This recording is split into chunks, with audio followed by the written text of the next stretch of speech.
Assalamualaikum warahmatullahi wabarakatuh. Saya Sisa Afril Alila ingin menjelaskan tentang pengertian speech delay atau yang biasa kita sebut yaitu keterlambatan anak dalam bicara. Apa sih itu speech delay? Speech delay adalah keterlambatan kemampuan anak dalam menyampaikan sesuatu atau berbicara. Pada kondisi ini, anak tidak mampu menyampaikan isi pikirannya dengan baik sehingga kata-katanya sulit kita pahami. Anak pengidap speech delay mampu mengucapkan kata-kata, hanya saja mengalami kesulitan dalam menghubungkannya. Kondisi ini seringkali diabaikan oleh orang tua karena dianggap sebagai hal biasa dan bisa hilang dengan sendirinya. Namun, faktanya sebagian kasus speech delay membutuhkan terapi dan intervensi medis dalam mengatasinya. Speech delay itu terjadi ketika anak belum juga mencapai kemampuan berbahasa. Walaupun dari segi usia seharusnya mereka sudah bisa berbicara. Pada kondisi ini, anak mungkin mengalami kesulitan memahami orang lain maupun mengekspresikan diri sendiri. Adapun beberapa parameter yang dapat dijadikan acuan untuk mengamati apakah anak ini mengalami speech delay. Mari kita simak. Pada usia 2 tahun, ketidakmampuan mengucapkan setidaknya 25 atau tidak mampu menyebutkan nama-nama benda dengan benar.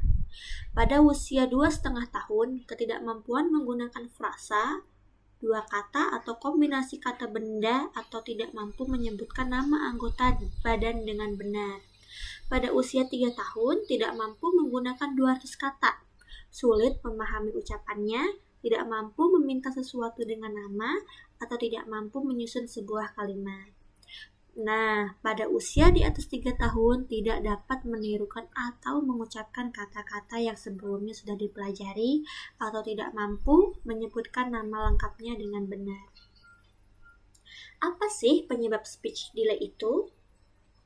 Ternyata, penyebab speech delay ini belum diketahui secara pasti. Akan tetapi, ada beberapa kondisi yang diduga dapat mempengaruhi terjadinya speech delay pada anak. Oke, kita bahas ya penyebab speech delay ini. Nah, kondisi penyebab speech delay ini bisa terjadi dalam kondisi medis di kandungan atau baru lahir, seperti berat badan lahir rendah, kelahiran prematur, terus tidak mendapatkan cukup oksigen saat lahir, terus bisa juga memiliki riwayat kejang, trauma kepala, dan radang otak. Pernah mengalami kejang dalam jangka waktu yang lama, peradangan pada otak, dan trauma kepala yang terjadi pada bulan-bulan awal kehidupan juga bisa meningkatkan risiko terjadinya speech delay. Ini juga sudah gak asing ya bahwasannya masalah pendengaran. Jadi salah satu penyebab utama dari speech delay itu bisa juga terjadi dari masalah pendengaran. Memiliki gangguan pendengaran membuat anak hanya bisa mendengar dengan volume tertentu. Ya, kondisi ini dipengaruhi oleh infeksi telinga atau bawaan lahir. Bisa juga karena gangguan fungsi oromotor dan struktur mulut. Speech delay dalam kondisi yang dapat disebabkan oleh masalah pada area otak yang mengontrol gerakan dan koordinasi bibir, lidah, serta rahang untuk mengeluarkan suara. Kondisi ini juga kerap berdampak pada cara makan anak. Selain itu, masalah struktur pada mulut, misalnya bibir sumbing, juga dapat menyebabkan gangguan pada gerakan lidah untuk memproduksi suara. Ini yang kelima yaitu autisme. Sebagian besar anak pengidap autisme ini dapat mengalami masalah perkembangan bahasa dan sosial. Akan tetapi, keterlambatan berbicara akibat autisme lebih sulit disadari karena terkadang anak itu tetap dapat merangkak, berdiri, dan duduk sesuai usia perkembangan normal. Bisa juga terjadi karena riwayat keluarga.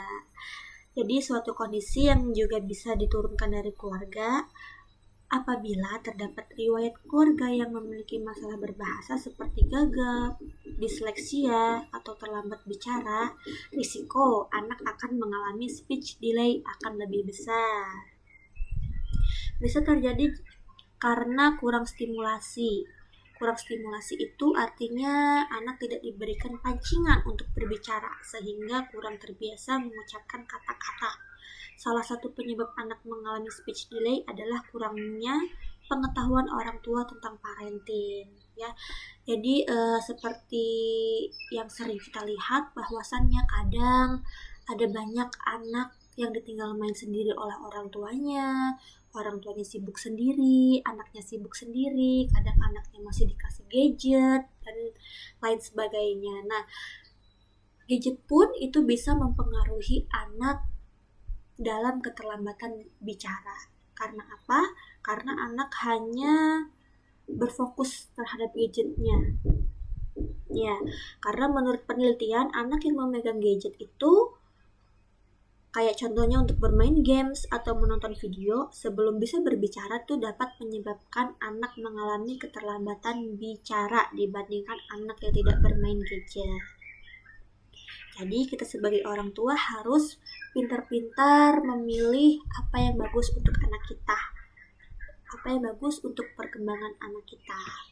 Nah, adapun tanda dan gejala speech delay pada anak, harus kita pahami apakah tanda-tandanya ada pada di anak kita, maka kita sebagai orang tua juga harus lebih sigap lagi. Normalnya anak usia 2 tahun itu sudah menguasai 50 kosakata dan bisa menggabungkan 2 kata menjadi kalimat sederhana.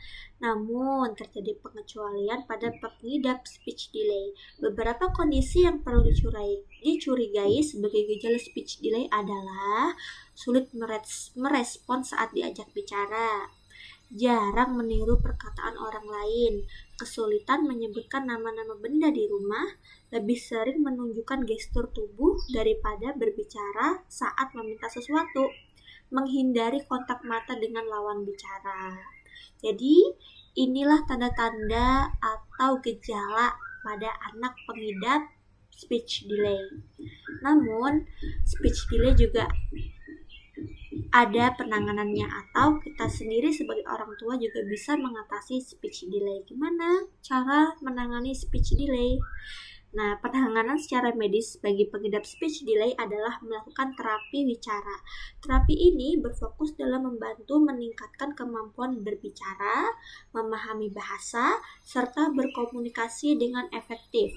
Lebih lanjut, jika direkomendasikan oleh dokter pengidap speech delay dapat menjalani terapi okupasi yang bertujuan untuk mengembangkan keterampilan motorik halus yang dibutuhkan untuk anak berbicara. Adapun sejumlah kegiatan dalam terapi okupasi yang umum dilakukan pada pengidap speech delay yaitu seperti bermain yang berfokus pada perkembangan bahasa. Ya, contohnya apa? Kayak menyanyikan lagu, membacakan cerita dengan suara yang keras, bermain dengan alat musik, ataupun menggambar dan mewarnai.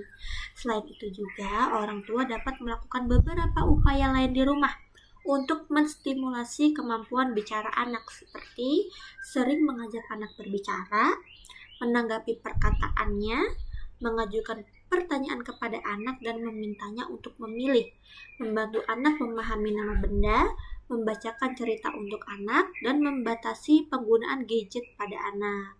Perlu diingat ya, informasi di atas bersifat edukasi. Terima kasih teman-teman. Mungkin udah itu saja yang bisa dapat saya jelaskan. Saya mohon maaf jika banyak kekurangan ataupun salah dalam kata-kata.